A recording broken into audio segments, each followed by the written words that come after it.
I'm leaving you, she said, casually spearing another cherry tomato. I was still chewing.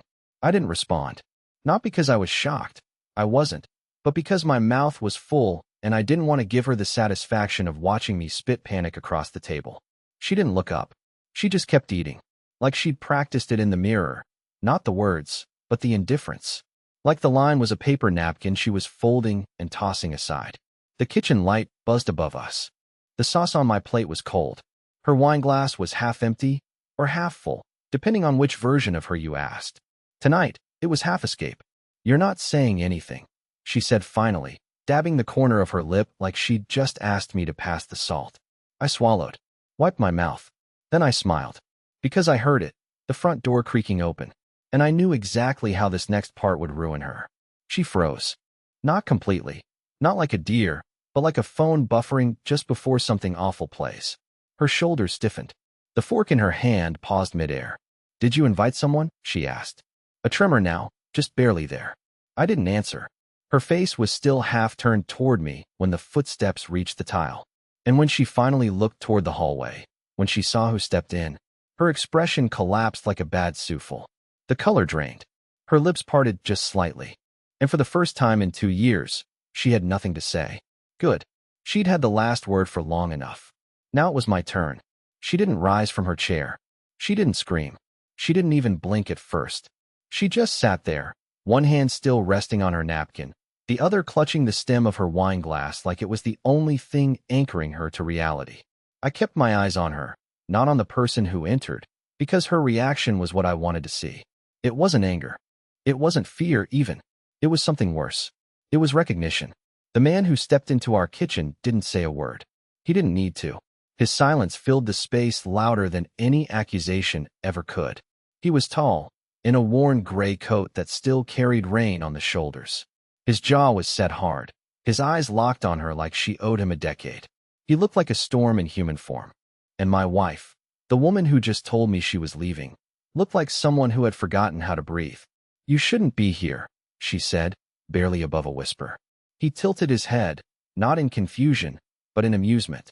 Then he took another step forward and dropped something heavy on the dining table between us. Her fork jumped from the impact. It was a phone. Her phone. The one she swore she'd lost at the gym 2 weeks ago. The one that had mysteriously gone missing the same night she came home drunk, smelling like a stranger's cologne and refusing to meet my eyes for 2 straight days. You want to explain this to your husband, he said flatly. Or should I? She looked at me now. Not with fear, with pleading. But I didn't flinch. I just took a sip of my water. It tasted metallic. My palms were sweating, but I kept my expression blank. I had practiced this moment in my head more times than I care to admit. I just never thought it would feel this. Quiet. Clive, she started, her voice cracking. I don't know what he told you, but... I cut her off. Don't insult me. That landed harder than I expected. Her mouth shut instantly, her face flushed with something between guilt and panic. She was unraveling in real time, and I was watching every thread pull loose. The man, let's call him what he is, her ex-fiancé, folded his arms and leaned against the doorframe. You know she called me last month, he said casually. Out of nowhere. Said she missed how I made her feel. Said she wanted to remember who she was before she became just a wife. She shot up from the table now. That's not what I meant. He kept going. Then she asked if I still had that cabin. You know, the one you guys honeymooned near? My stomach twisted. That cabin was sacred. Or so I thought. Apparently, it had just become a punchline in a joke I wasn't in on. She looked between us now, arms trembling at her sides. You set me up. I finally smiled again. No, I said. You set yourself up. I just gave you the stage. And believe me, the show was just getting started. She didn't sit back down. Her legs wouldn't let her. She just stood there beside the chair, trying to decide whether to fight, flee, or collapse. Her mouth opened and closed without sound, her hands twitching like they didn't belong to her anymore. The kitchen had never felt this small, this airless, like the walls themselves were holding their breath. You brought him here to humiliate me, she said, finally finding her voice. After everything we've been through. I cut in, this time calm. After everything I've been through, Maribel? You've been on vacation. She flinched. Good. Let her feel it. I'd spent months pretending not to see. Weeks pretending not to hear. Nights pretending not to smell someone else's aftershave on her skin. She thought she was slick, that I was the blind, clueless, dependable Clive who never raised his voice, never asked questions. The guy who refilled her gas tank and changed the filters and never noticed she hadn't said, "I love you" since February. But I noticed. I noticed everything. Her ex, Renwick. Yeah, that's his real name. Slid the phone across the table. "Go ahead," he said.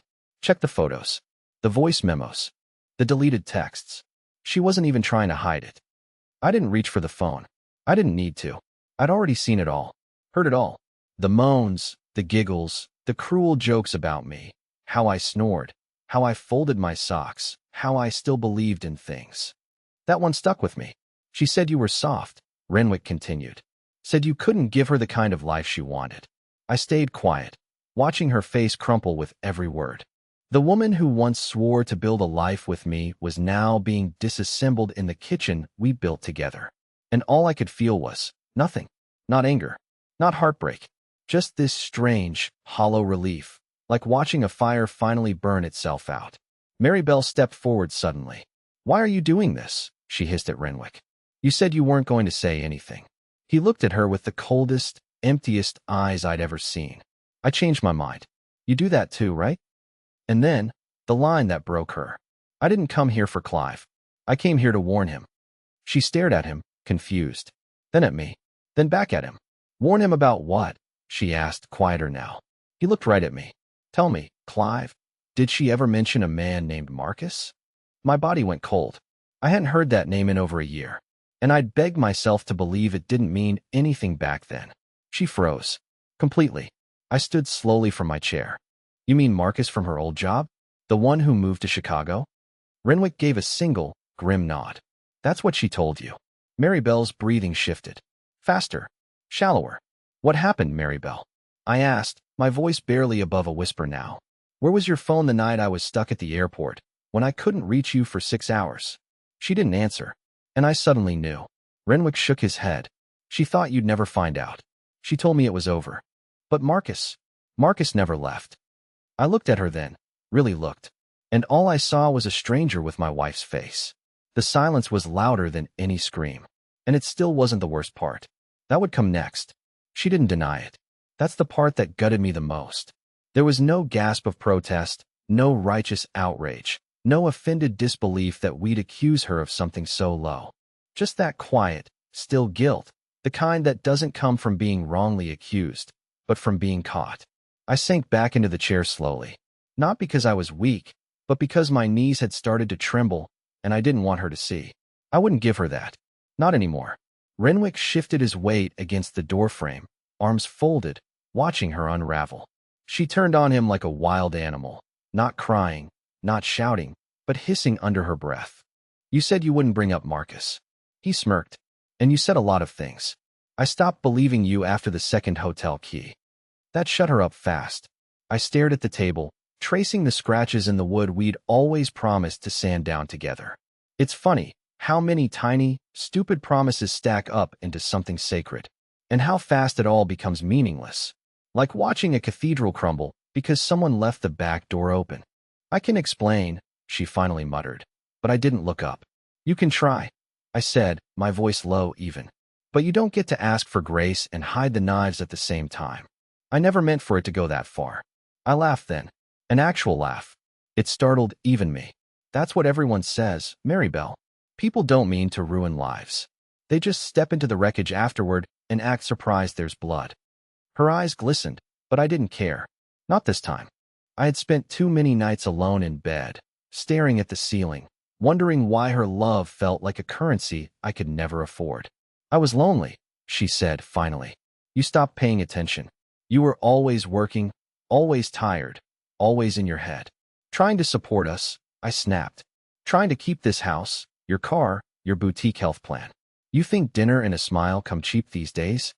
She winced. "I'm not saying it was right." "No," I said, pushing back from the table. "You're just saying it was my fault you cheated. That makes it easier, right?" Renwick hadn't moved, hadn't spoken, but now he took a slow step forward and placed a small envelope on the table. Mary Bell's eyes widened the moment she saw it. "Don't," she whispered. Clive, don't open that. But I already was. Inside were photographs. Of her. And Marcus. In Chicago. From last weekend. I recognized the dress. She told me she was visiting her cousin in Vermont for a wellness retreat. It gets better. One of the photos was from a security camera, time-stamped. A hospital lobby. I frowned. What's this? Renwick leaned in. Ask her what happened there. Maribel's entire posture shifted. Her fingers locked together, knuckles white. That's private, she said quickly. Not anymore, he replied. Not when you dragged us all into this circus. I turned the photo over. There was a handwritten note on the back. Appointment. OBGYN. Patient. Maribel Grant. I looked up. Her face was a mask of panic now. Pale. Hollow. My throat went dry. Were you? Are you? She didn't answer. Just stared down at the floor, like it might swallow her whole. Renwick exhaled and ran a hand through his hair. She told me she didn't know who the father was, he muttered. But it wasn't me.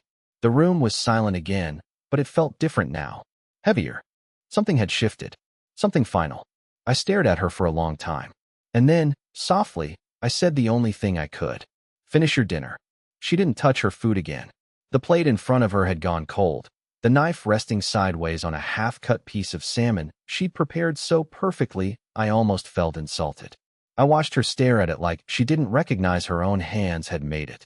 I didn't speak for a while. I wanted her to stew in the silence, the way I had, night after night, waiting for her to come home from book club, with her hair too neat and her lipstick mysteriously refreshed. Renwick moved to the far end of the kitchen, arms folded, jaw clenched. He looked exhausted, not physically, but emotionally, like someone who'd tried too hard to salvage something already burnt. I wondered for a brief moment if he ever loved her, or if she'd just managed to sell him the same fantasy she'd sold me. A woman with depth, mystery, and loyalty. A woman who loved hard. Turned out she just played hard. Like a bored actress with no script left to follow. I picked up the last photo again. The hospital one.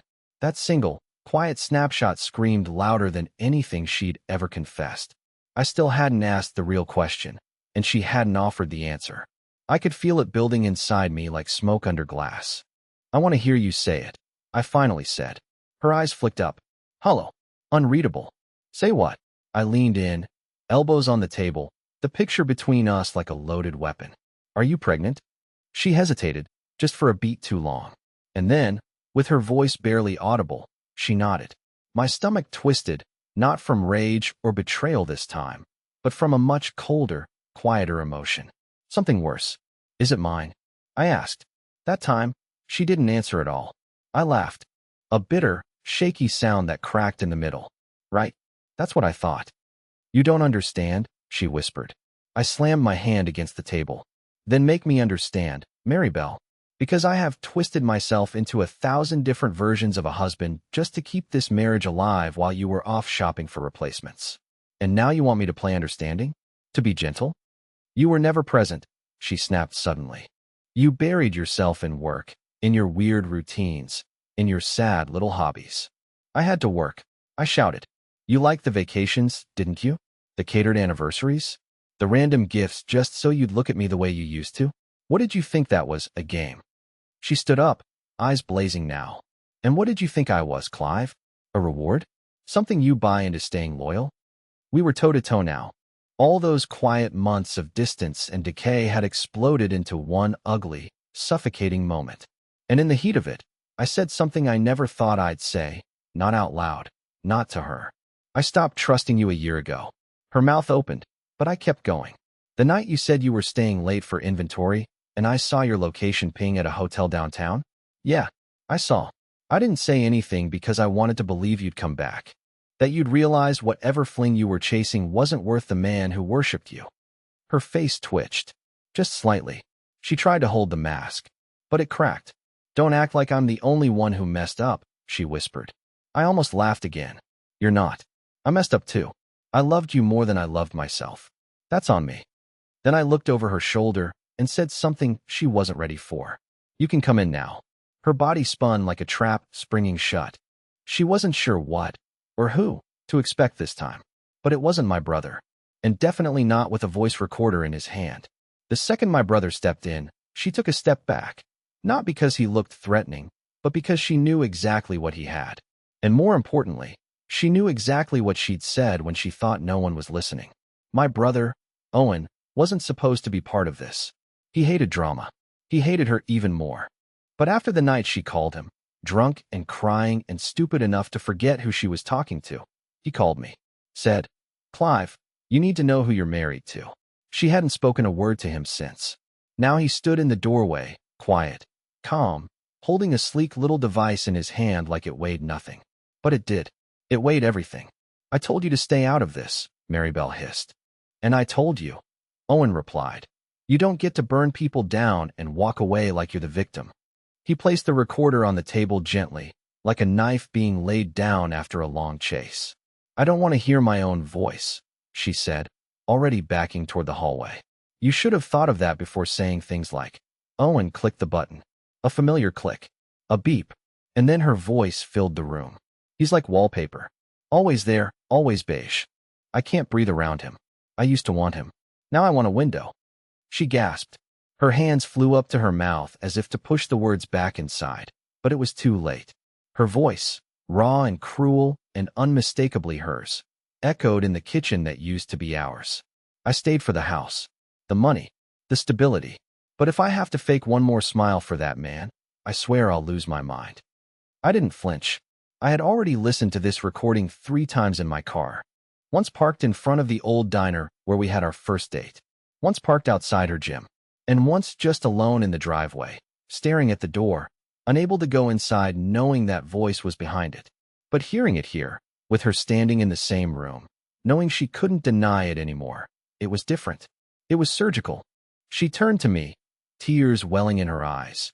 Not the kind that fall for you, but the kind that fall for yourself when you realize you've lost control of your own story.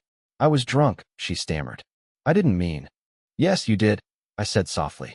"That's why it hurts." I thought it was Owen's voicemail. "It doesn't matter what you thought. It matters what you said." She collapsed into the chair, the same one she sat in when she told me she was leaving. Now she looked like she wanted nothing more than to stay. How poetic. Renwick shifted awkwardly, clearly not expecting this level of chaos. He had known about the affair, the pregnancy, the lies. But the voice recording, the private unraveling of the persona she'd crafted so carefully, that was new. She covered her face with her hands. "Clive, I don't know what to say." "That's the problem, Maribel. You always know what to say. That's why I never saw it coming." I stood up, pulled a folded envelope from my back pocket, and dropped it beside her wine glass. "What's that?" "Separation papers," I said. "You can save the tears. I already signed them. I just need your name next to mine." "You're divorcing me?" I didn't answer. I just looked at her, really looked, and realized I didn't love her anymore. Not even a little. I loved the idea of her, the ghost of her, but not this. Not the version of her that looked like mine, but belonged to everyone else. Owen cleared his throat. She said one more thing. "You want me to play it?" "No," I said. "I remember it." Because I did. Her voice, still clear in my head. If he ever found out, he'd cry like a kid. But then he'd forgive me. Because Clive is weak. He needs me. But the version of me standing here now? He didn't need her at all. She didn't touch the envelope. She didn't scream. She just sat there, slouched now, staring at it like it was ticking. Like signing it would explode whatever image of herself she still clung to. I watched her pupils twitch. I always noticed the small things, and I wondered what part of her was grieving, the marriage or the collapse of her illusion. Renwick stayed quiet, leaning against the fridge with his arms crossed. My brother stood by the door like a silent witness. And me? I just stood there, heart somehow both numb and racing, as I realized that this slow, quiet unmaking of everything, was what closure looked like. It wasn't cinematic. It wasn't cathartic. It was cold plates, exposed truths, and the painful relief of finally being done pretending. "I gave up everything for you," she whispered. I turned my head slightly, curious. "Did you?" She looked up at me now. Her eyes bloodshot, the mascara smudged not from crying, but from trying not to. "I walked away from a promotion. I stopped modeling. I took a job I didn't want so we could afford this house." I nodded slowly. "And then you spent the next 3 years resenting me for it. You made me small," she hissed. "You wanted a wife, not a person. That one stung, but I didn't flinch. I let it burn through me, slow and quiet like frostbite. Because that was her game, reframing the narrative right before the credits roll, so she could walk away as the misunderstood heroine. I didn't make you small, I said. You just never grew where you couldn't be worshipped. She shook her head violently, as if trying to rattle the words loose from her ears. You're doing this to punish me. No, I replied. If I wanted to punish you, I'd stay. That was the only time Renwick looked directly at me, eyebrows raised slightly, like even he hadn't seen that side of me before. But it was true. I had been punishing myself for years. Bending, folding, suppressing. I became the easy husband. The safe man. The one who gets praised for being dependable but overlooked because dependable is boring. She loved that I adored her, until it stopped feeling like power and started feeling like guilt. Mary Bell wiped her eyes with the sleeve of her sweater. The same sweater I bought her last Christmas. The same one she wore in one of the photos with Marcus. I didn't mean for any of this to happen, she said. I tilted my head. But it did. And you didn't stop it. I was scared. Of what? I asked genuinely. Of being loved by someone who didn't hurt you? She didn't answer. Just exhaled shakily and looked past me, toward the living room, as if she could still escape into a future where none of this had happened. Then her voice shifted, soft, bitter, almost childlike. He's not keeping it, you know. I blinked. What? The baby? Marcus. He said he doesn't want it. I said nothing. Renwick doesn't want me. You don't want me. Marcus. He only wanted the chase. So what am I supposed to do now? I stepped closer, just enough for her to hear every word clearly. You're supposed to sit in it. Just like I did. Just like I still do. You're supposed to feel what it's like to be invisible in your own home. To wait for a door to open that never does. To feel someone pull away from you without ever getting up from the couch. You're supposed to feel small. Because now it's not a punishment. It's the truth. Her chin trembled. But the tears didn't fall. She was still too proud for that. That's who she was, a crumbling cathedral still trying to sell tickets at the door. I turned to leave, but paused at the threshold. I'm going to stay at Owen's tonight, I said. Tomorrow, I'll come for my things. Don't be here. Silence. And then she said it. I don't want to be alone. I looked back over my shoulder. Just once. You were alone the whole time. You just didn't notice until everyone else left the room. And with that, I walked out, and for the first time in years, I didn't look back. It's been 6 weeks. The first few nights at Owen's place were strange, not painful, just empty. The kind of silence that buzzes in your ears after years of walking on eggshells. I remember standing in his guest bathroom the second night, toothbrush in hand, staring at my own reflection and realizing I couldn't remember the last time I saw my own face without analyzing how she might see it. That was the beginning. The papers came back signed. No notes, no messages, just her signature in cold black ink. That told me everything I needed to know. She never apologized. Not really. Not in the way that mattered. She just let it all in the way she lived inside our marriage, with half-closed eyes and open doors. Renwick went silent again after that night. I think he got whatever closure he needed, or maybe he just didn't want to be reminded that she almost chose him again. And Owen? He hasn't said, I told you so once. He just hands me coffee in the mornings and listens when I need to talk, which, weirdly, isn't as often as I expected. Turns out, heartbreak doesn't roar. It hums. And if you sit with it long enough, it starts to sound like music. I went back to the house after a few days. She wasn't there, just as I asked. I walked through the rooms slowly, like visiting the ruins of some forgotten monument. I packed my things quietly, left the key on the counter, and took only what belonged to me. No spite. No final note. Just freedom. I thought the hardest part would be being alone again. But it's not. It's peaceful. I take long walks now. I read books I never had time for. I signed up for a cooking class. And yeah, I was the only guy there at first. But last week someone laughed at my stupid mushroom joke, and it felt real. I think her name was Elise. Or Eloise. I'm not pushing anything. I'm just letting life happen again, without begging it to stay. People ask if I regret it, staying with Mary Bell for so long, ignoring the signs, playing the fool. But I don't. Not anymore. Because I learned something she never did. Loyalty isn't weakness. Kindness isn't currency. And love, real love, doesn't feel like performance art. It's quiet and ugly and sometimes unspoken. But when it's true, it doesn't vanish when someone stops clapping. She left because she thought I needed her to function. But the truth? She left the moment I stopped needing her at all. And that's how I got my life back. Not with rage, not with revenge, but with a calm, quiet smile. The same one I gave her over dinner. Right before everything changed.